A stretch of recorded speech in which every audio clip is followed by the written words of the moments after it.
राम राम साथियों। इस सामने जो फ्रूट लगे हुए हैं लाल रंग के, लगभग सब राइप हो गए हैं।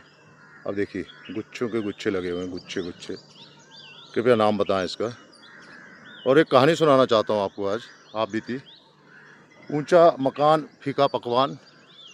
और कहानी शुरू होती है, मैंने एक फ़ौरन असाइनमेंट साइन किया और सारी प्रक्रिया होने के बाद मुझे जो रिक्रूट एजेंट था उसने मुझे ऑफिस में बुलाया और टिकट वगैरह हैंड ओवर किया मेरे हाथ में। और उसने कहा कि आप बहुत सौभाग्यशाली हैं, आप रॉयल में जा रहे हो।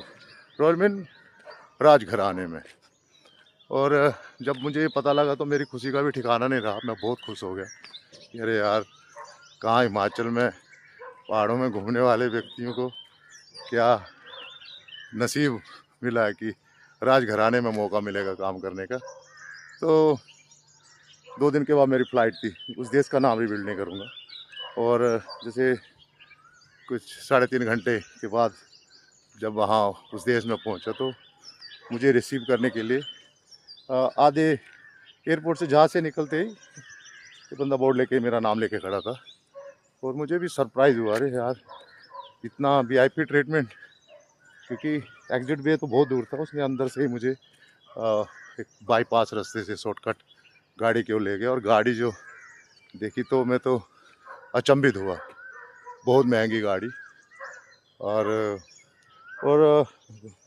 भाग्यवश जो चालक था गाड़ी का, वो अपना पंजाब से था। और उसने मेरी डिटेल, क्योंकि कॉपी दी होती है पासपोर्ट वगैरह की और वीज़ा की, तो उसमें मेरा नाम वगैरह और स्टेट वगैरह का नाम लिखा था।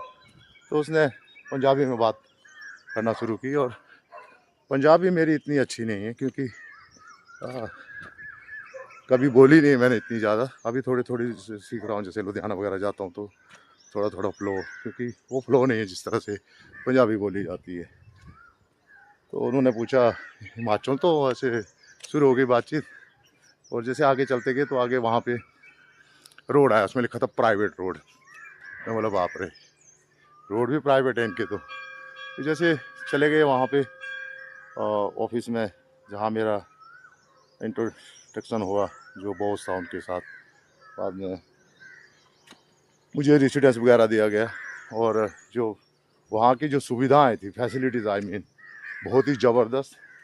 क्योंकि राजमहल में गए आप तो आपको भी सुविधाएं राजों जैसी थी। और बड़े अच्छे डबल बेड और रूम तो क्या कहने, all kind of the facilities.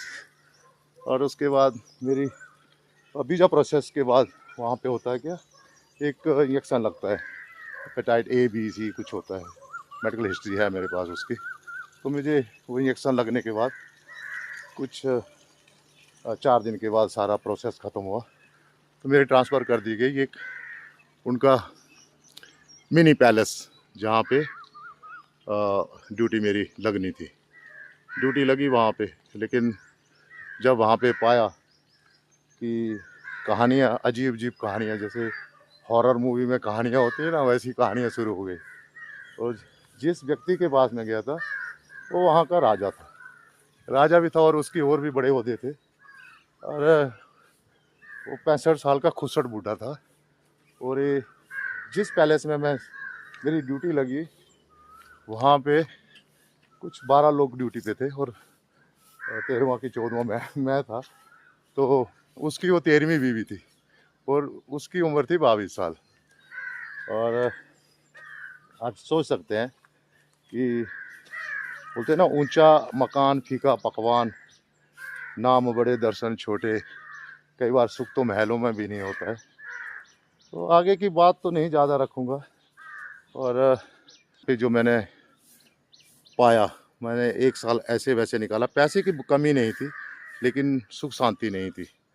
I mean life जो ऐसे जिस प्रवृत्ति का मैं इंसान हूँ उस तरह की चीज़ें मैं पसंद नहीं करता हूँ। तो मैंने 1 साल होने के बाद रिजाइन दे दिया था वहाँ से और बाद में निकल आया। और बाद में दूसरी कंपनी अफ्रीका की तरफ मैं निकल गया।